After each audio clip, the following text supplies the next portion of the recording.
Psalm 118. I want us to take a look at the poetic texture and artistry of the psalm, focusing mostly on how we interpret and derive value from the parallelism, but we'll also take a look at some of the imagery and figures of speech as we go along. Let's begin by considering parallelism and particularly how we derive meaning from it. Firstly, parallelism can occur within a line or between lines of poetry. So that requires a definition. A poetic line normally consists of two or more poetic phrases. For the most part, what is printed as a verse in your Bible is a poetic line, even though it covers more than one printed line. We call each poetic phrase a colon. In other words, each part of a poetic line is called a colon or a poetic phrase. Therefore, each poetic line tends to be a bicolon, meaning it's got two phrases, or a tricolon, meaning it's got three phrases. There are some variants on this, but this is by far the most common option, bicolor and tricolor. Next observation about parallelism is that parallelism is not saying the same thing twice in different words. For a very long time, this was the favored explanation, that the two halves of a parallel line were echoes, and they said the same thing twice in different words. It's quite important because if the two halves of the line are saying the same thing, then we really have to minimize our interpretation. We have to make sure that they are saying the same thing in the way that we explain them.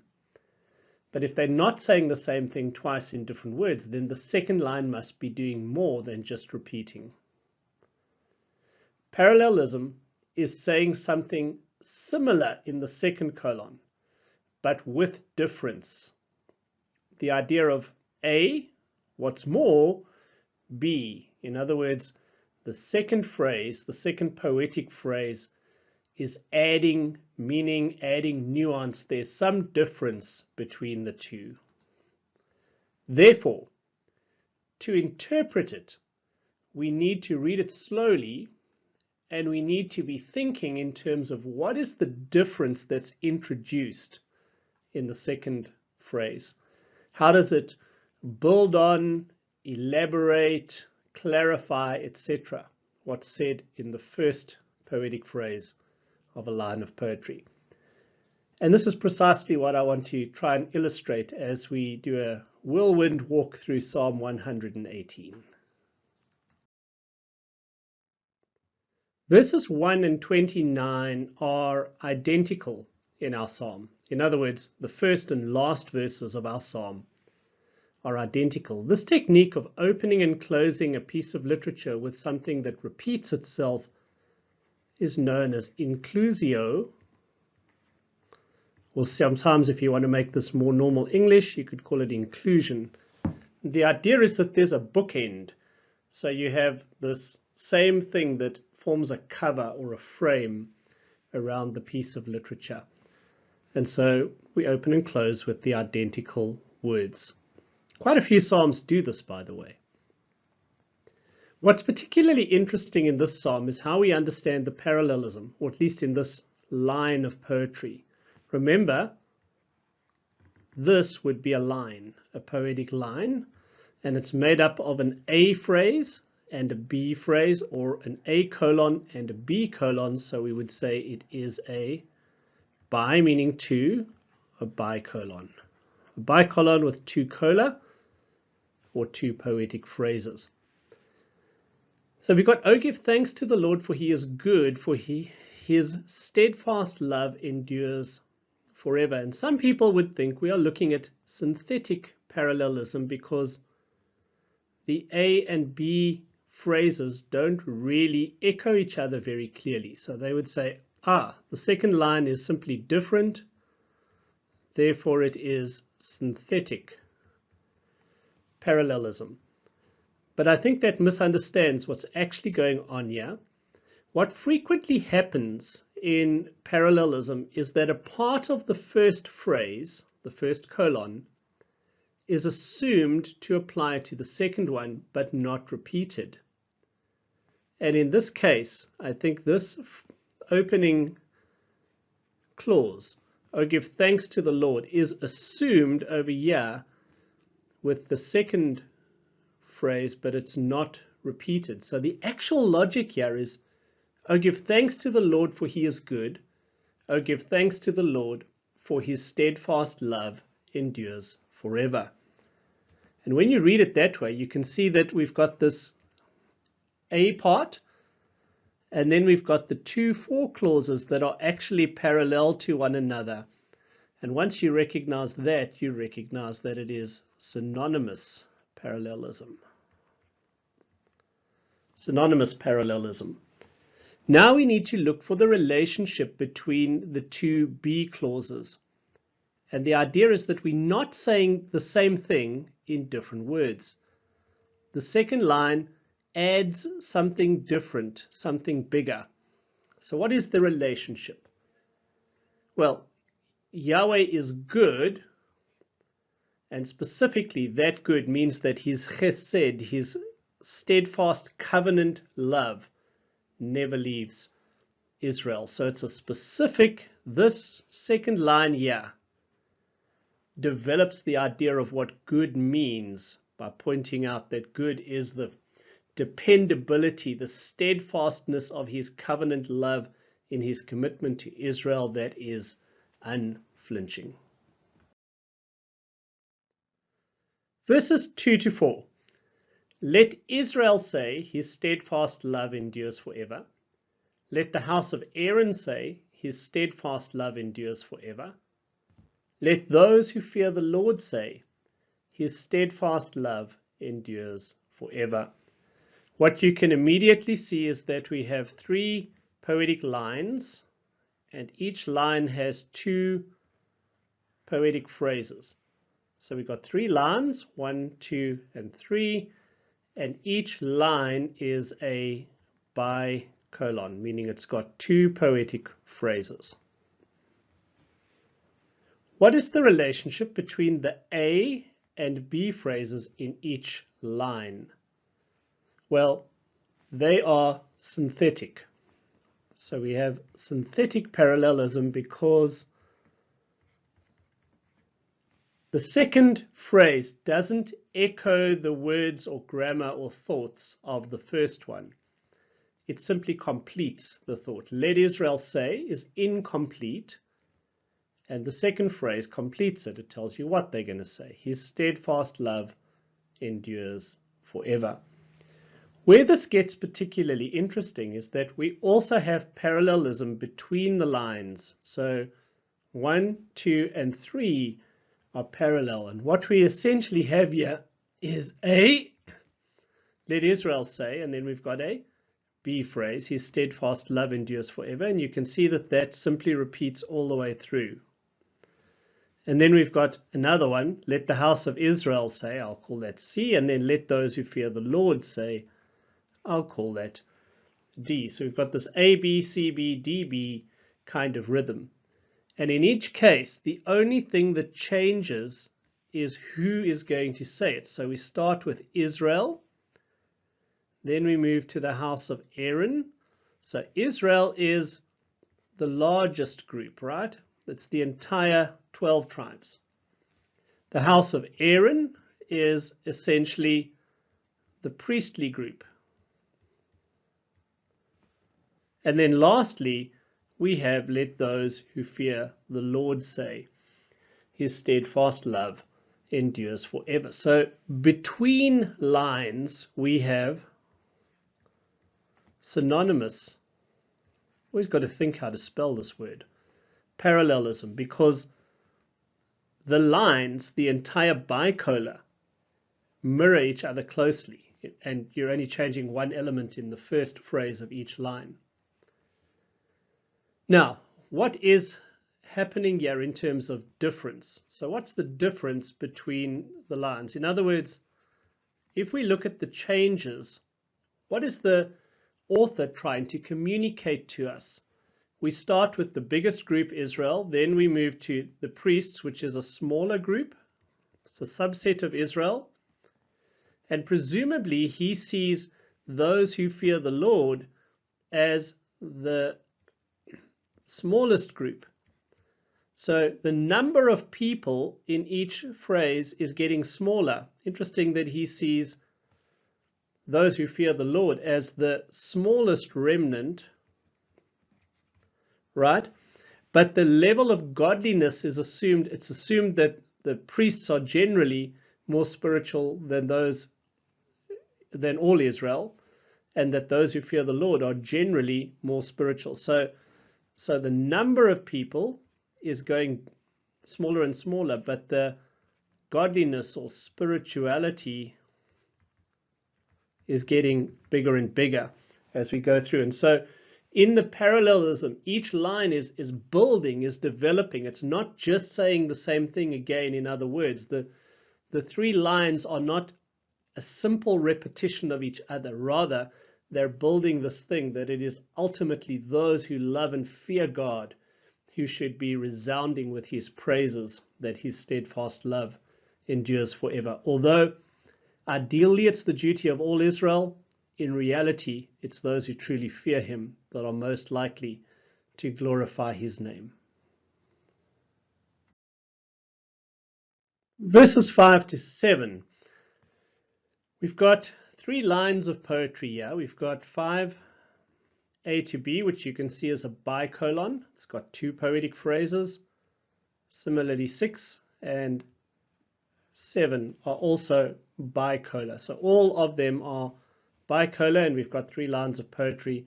And there's a bit of a division here. So verses 6 and 7 clearly go together. Verse 5 says, "Out of my distress I called on the Lord.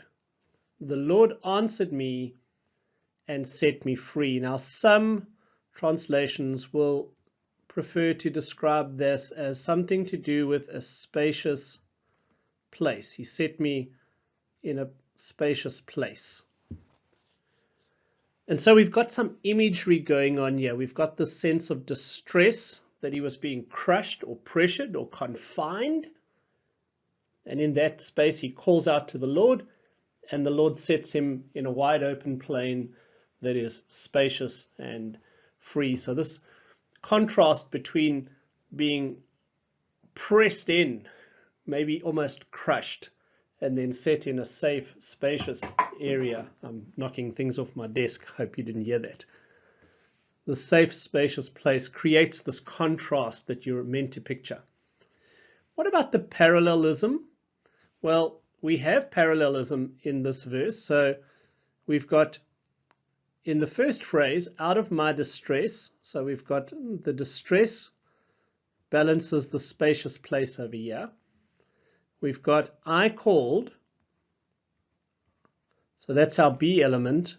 And we've got called is what the psalmist did. Answered is what the Lord did. And then we've got the Lord at the end of the first phrase, beginning of the second phrase. This is synonymous parallelism, but it's also a subspecies. It's chiastic synonymous parallelism. Why? Because we have this A, B, C, C, B, A arrangement of the elements. Now, when we have this, we are looking for the relationship between the two phrases, and of course the idea is the second one adds something. I think you could argue that this is synthetic or synonymous. You could make a case either way. That it's not a clear instance of synonymous parallelism, but clearly we're building this by way of the contrast between the psalmist's original condition and his condition after God intervenes. So clearly there's development. He was feeling crushed, now he's feeling liberated. Verses 6 and 7 have synthetic parallelism within the lines. So within verse 6, A and B are synthetic. What does that mean? That means the B phrase doesn't repeat or echo any of the grammar or meaning of the first phrase, it simply completes it. The Lord is on my side, I will not fear. What can man do to me? Adds or completes the thought. And the exact same is happening with 7a and b. The Lord is on my side as my helper. I shall look in triumph on those who hate me. So in both cases, we have a synthetic relationship between the A phrase and the B phrase. However, if we look at the line relationship, the two lines are synonymous. So we have synonymous lines, meaning the phrases in the lines echo each other. So the Lord is on my side is repeated in both. We'll call that our A relationship between them. Then we have I will not fear, that's the B part. And there, the Lord is on my side as my helper. So those two are set in parallel to one another. And then lastly, the entire second phrase, what can man do to me versus I shall look in triumph on those who hate me, is the C part. So now, obviously, there's no development between the Lord is on my side, the Lord is on my side. That simply flags that the lines are in parallel. But we would be looking for some development between the two B phrases. So if the Lord is on my side, so we're picturing the Lord as this mighty helper, right?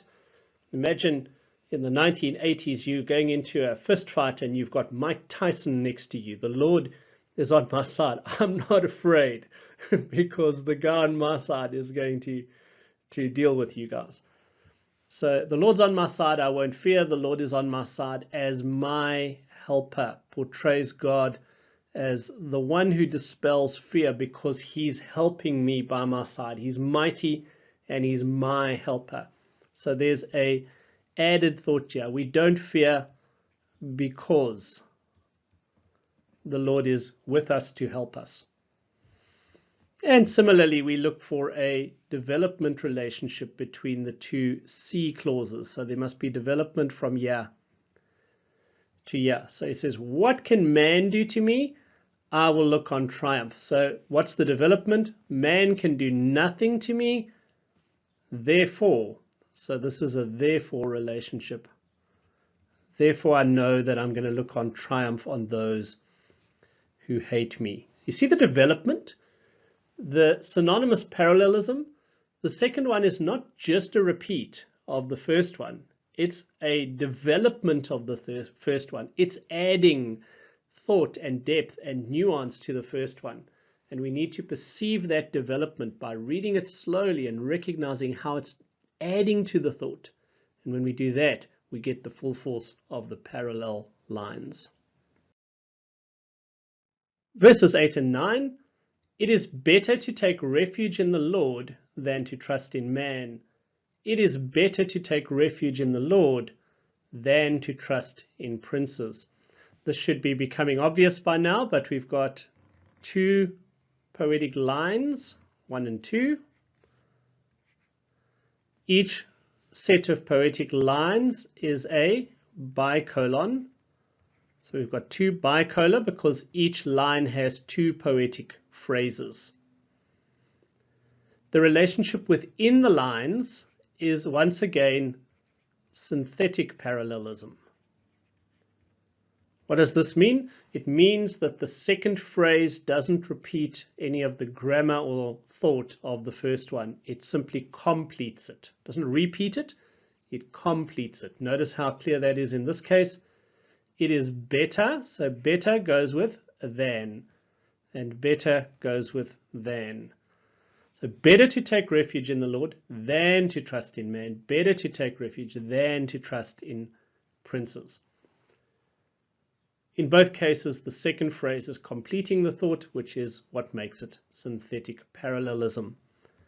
Once again, however, not only the phrases are parallel, but the two lines are parallel. And the lines are parallel in a synonymous relationship, where you can see that they're actually identical except for the switch from man or human beings to princes. And obviously there's development here. So we're now asking, how does the second line, the parallel element, how does it develop the thought? How does it add nuances? So on the one hand, it's better to take refuge in the Lord than to trust in a typical human being. But it's even better to trust in the Lord than to trust in the most powerful of human beings, where princes stand for those in power. I always get synecdoche and metonymy confused. It's one of them. Should have looked it up before I started speaking. Now there's all kinds, so yeah, it's a figure of speech, either synecdoche or metonymy. One's part for the whole and the one's a substitution for the class. I have to look that up. And then we've got a few images floating around here as well, which are quite important. So this image of taking refuge is going to a safe space where people can't harm you. You could take refuge in a fortified city, or you could take refuge in the cleft of a rock. It's somewhere, if your lion's chasing you, you can take refuge in the branches of a tree, perhaps. So it's taking refuge, is finding a safe place to hide where you won't be in danger. And then it imposes this thing, which is the natural image, the image in the natural world, upon the Lord. And so spiritually, God is like a place of refuge, in that when we trust in Him, we can be safe and the forces around us can't harm us. So that more or less is that. Two lines, two bipolar, and a synonymous relationship between them where the second line is building. By the way, we might have an example of merism here. Merism is when you use the two ends pieces of something, the two extremes, to represent everyone in between. So we could perhaps argue that we're looking at weak men, those without power, and strong men, those with power, like princes, not men, just men.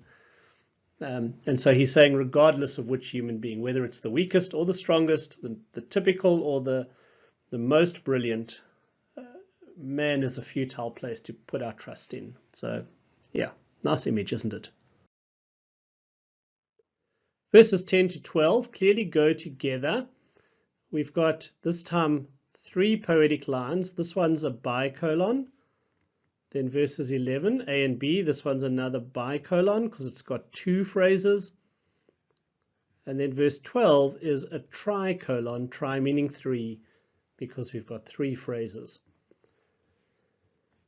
The relationship within each line of poetry is synthetic. So inside the lines we have synthetic parallelism. You'll notice the author of Psalm 118 does this a lot, that he uses synthetic parallelism within poetic lines. So all nations surrounded me, in the name of the Lord I cut them off. The second line here is not echoing anything, sorry, the second phrase is not echoing anything in the first phrase. It's simply completing the thought that he's making, and that happens all the way through. Now, as we've seen a few times, what we actually have is this phrase, in the name of the Lord I cut them off, repeated with each one. I'll call it our A phrase. It goes yeah, yeah, and yeah. So each poetic line ends with, in the name of the Lord I cut them off. And then essentially we have something that goes with that. So we've got B, B, and I think we could argue that these two together make up a B. Well, that's hilarious given the reference to bees, but it's also completely wrong. So what we actually have is B, C, and a D over here. Right, so all nations surrounded me. Now what we're looking for is that there should be development between these thoughts. So they should be adding. So all nations surrounded me, in the name of the Lord I cut them off. They surrounded me on every side. Can you see that this is more than what we had here? So we go from they surrounded me to they surrounded me on every side. That's a stronger, more intense feeling that they were pressing on all sides. It kind of intensifies the thought. So in other words, the second one is more intense than the third one. And then they surrounded me like bees.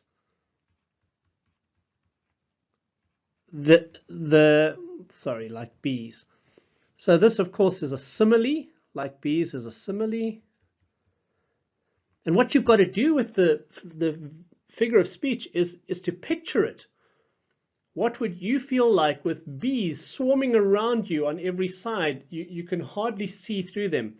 It's intimidating, it's overwhelming. And so once again, the sense of how the surrounding of his enemies was happening is intensified with each additional parallel thought.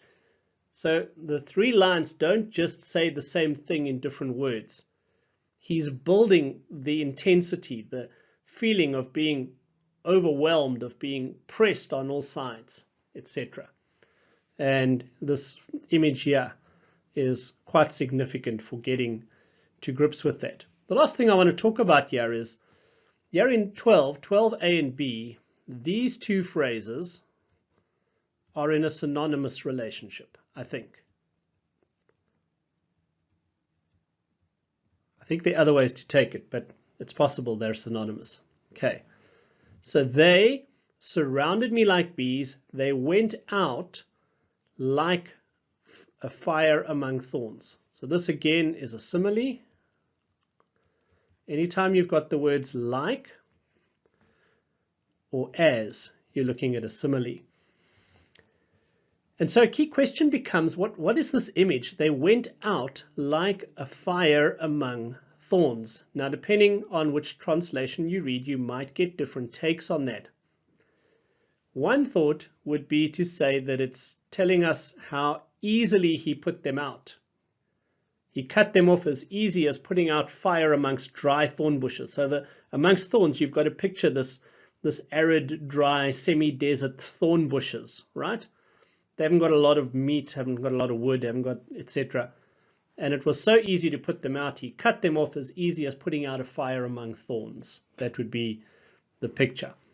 But alternatively, 12b might be restating this, they surrounded me like bees. In which case the picture is that one of fire spreading amongst dry thorn bushes, and it spreads rapidly and it surrounds you and it becomes overwhelming. And so an interpretive decision is this one pointing up or is it pointing down? And how do we understand this image of fire among thorn bushes? Is it about how easy it is to put the fire out, or is it about how overwhelming and threatening the surrounding is, this rapid spreading of a bushfire? Verses 13 and 14, once again, we've got two bicolor. There's one, there's another, so two lines of poetry, each one a bicolon. There's nothing interesting here. There's no relationship between the lines. They aren't parallel to one another. And within the lines, we've got synthetic parallelism both times. So the second phrase is completing the thought. I was pushed hard so that I was falling, but the Lord helped me. You maybe could argue on the basis of the but that this is antithetic parallelism. Maybe I'll tell you how that might look in a moment. Then the Lord is my strength and my song. Interestingly, that song is sometimes translated deliverance. So this is a metaphor, of course. The Lord isn't literally your strength. He isn't literally your song. But in some senses, he is akin to that. And you're going to try and figure out in what sense that is. All right, so let's quickly look at this one. The most natural way, I think, to read this is just to say that the second line completes the idea introduced. But you could argue that it is antithetical parallelism.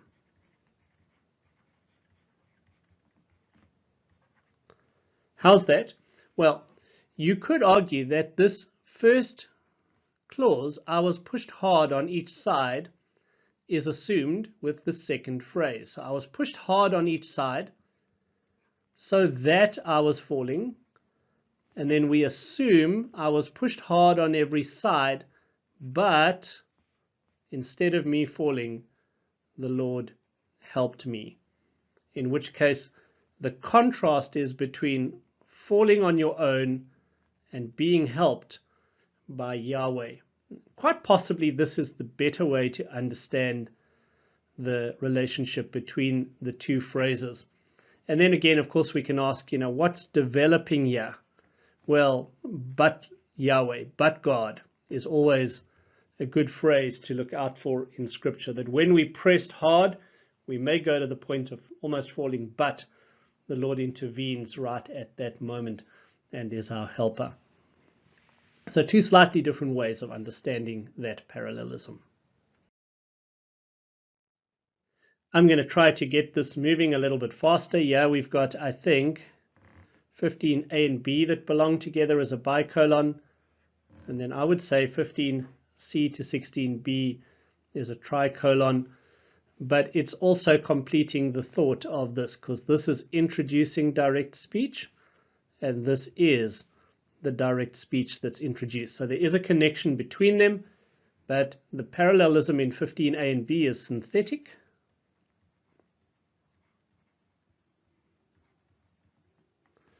Glad songs of salvation are in the tents of the righteous. The second phrase simply completes the thought begun in the first phrase. And then, of course, here we've got synonymous parallelism within this tricolon. You can see this would be a tricolon if I'm right about putting 15c with the other one. So we've basically got A, B, A repeated a few times. The assumption here would be that exalts adds some different nuance to does valiantly. So God does mighty things, and maybe the result of his doing mighty things is that he exalts the ones who are the recipients of his salvation, i.e. the righteous. Verses 17 to 18, you can see we've got two lines of poetry, each verse being one poetic line with two phrases. And in each case, we are looking at synthetic parallelism. In other words, the B lines do not echo in any way the A lines. They mostly just complete their thought. I shall not die, but I shall live and recount the deeds of the Lord. So that's synthetic. Don't see any major figures of speech here, so this one's straightforward. The Lord has disciplined me severely. Now, when you first see the but, you should have a hunch that it may be signing antithetical parallelism. In this case, it's not, though, because the second line in an antithetical pair will be saying essentially the same thing. Yes, I know it'll have some element of difference, but it's basically saying the same thing as the first line. The major thought is very similar. If you look at these two lines, the Lord has disciplined me, but he has not given me over to death. The second line actually is saying something completely different to the first line. Not just different as in it adds a nuance, but the thought is fundamentally different. So I would say that this is actually a synthetic pair, even though it starts with the word but, which is frequently a clue that you're looking at an antithetical relationship. Verses 19 to 21, again, we got 3 poetic lines with each verse being a line. This, of course, is a tricolon, and then our other 2 are bicolor. So these 2 here are each bicolons. Bicolor is the actual plural. Open the gates of righteousness. So the gates of righteousness, is this a figurative expression? Well, it is to some extent. Most probably the gates is referring to the gates of the temple. So the gates are literal gates, but they're then pictured as gates of righteousness. Of course, they're not made out of righteousness. Maybe the idea is they're the gates that are used by the righteous, or that they're the gateway to righteousness. You would need to think through what gates of righteousness symbolizes. And then he has, that I may enter through them and give thanks to the Lord. So these do not really echo each other. We've got A, B, C. So this clearly is synthetic, the relationship between the lines. Next, if we look at verse 20, this is the gate of the Lord. Again, the gate of the Lord must be in some sense symbolic. So there must be some imagery at play here. You'd want to think through what that is. The righteous shall enter through it. The lines are not echoing each other at all. So again, we've got synthetic parallelism. Notice in a synthetic relationship, the second line completely just adds to and completes the thought of the first one. And then lastly, I thank you that you have answered me and have become my salvation. What kind of parallelism do you see here? I thank you that you have answered me and have become my salvation. I see incomplete synonymous parallelism. The opening clause, I thank you that is, well, I thank you that you is assumed to repeat. So let's call that A. And then you have answered me, and I thank you that you have become my salvation. My apologies, that should be the next part. Therefore, there must be some kind of a developmental relationship between answering me and becoming my salvation. And a little bit of thought will make it clear that those are not exactly the same idea in 2 different words. The second part is building on the thought. To become my salvation goes beyond the thought of just, you've answered me. Verses 22 to 24, 3 lines of poetry, each verse being a poetic line, and each line has 2 phrases, so it's 3 bicolor. The stone that the builders rejected.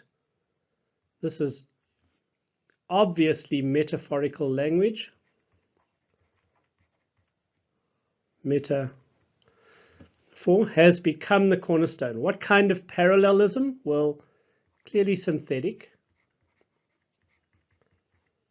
The second phrase doesn't echo the grammar or the thoughts with matching elements in the first one. It simply completes it. That's what synthetic does. The stone the builders rejected has become the cornerstone.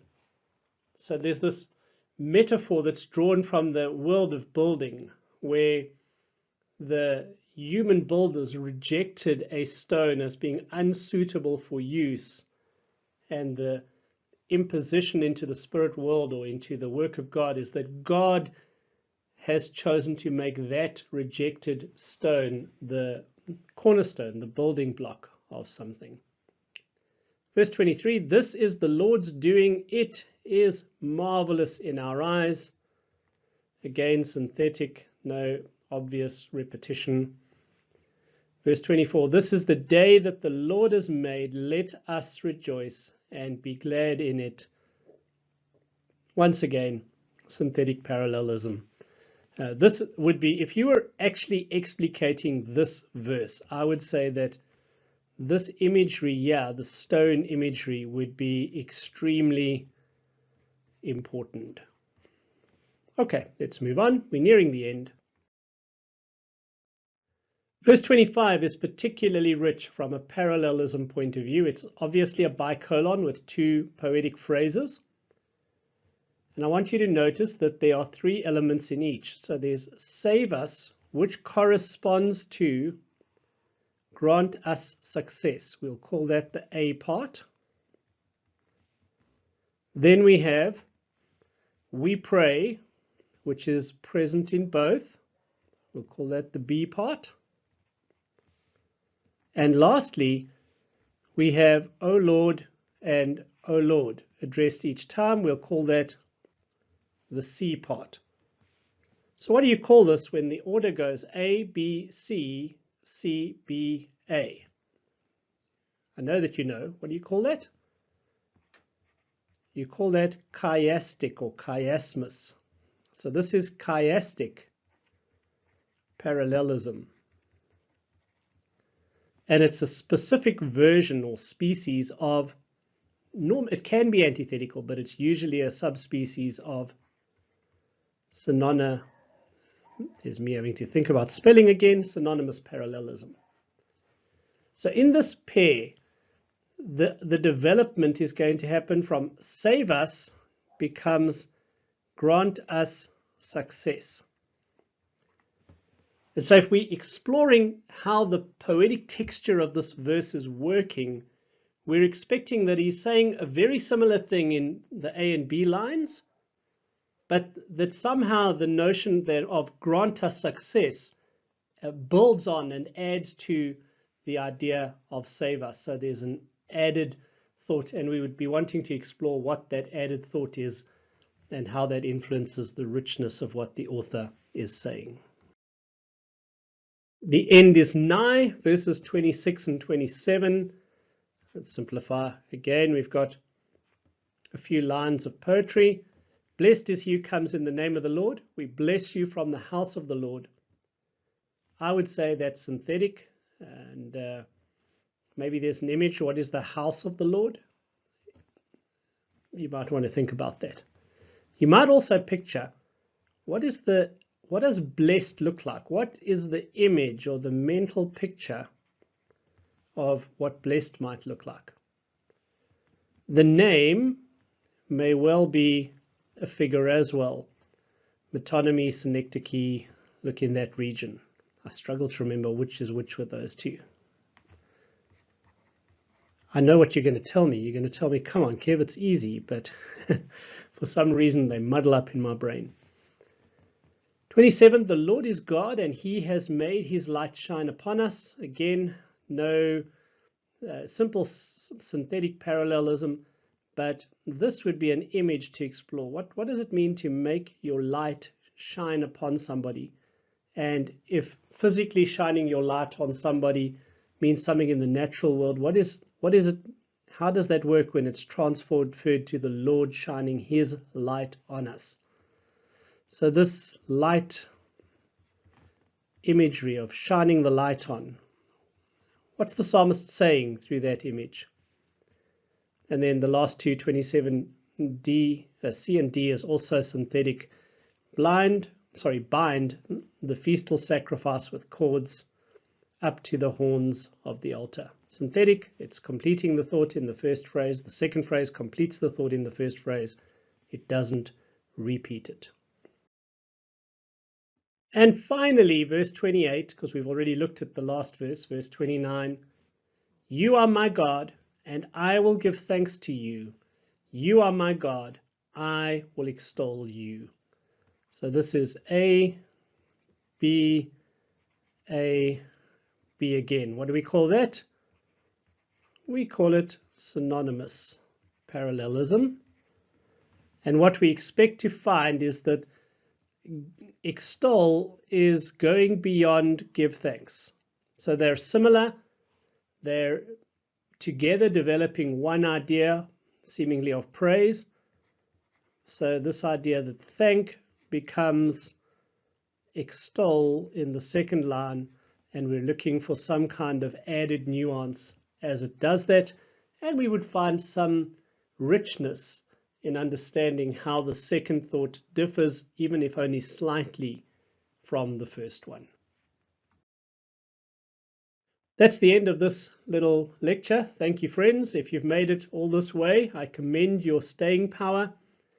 I do hope it's been helpful to have a bit of a picture of how we go about unpacking some of the elements of poetic texture. We focused more on parallelism in this lesson. It's probably all told less important than focusing on imagery, but it's mostly been a lesson in how to understand poetry through the parallel structures and how they're working. So I do hope that's helpful. The Lord bless you and keep you, make his face to shine upon you, and grant you his peace.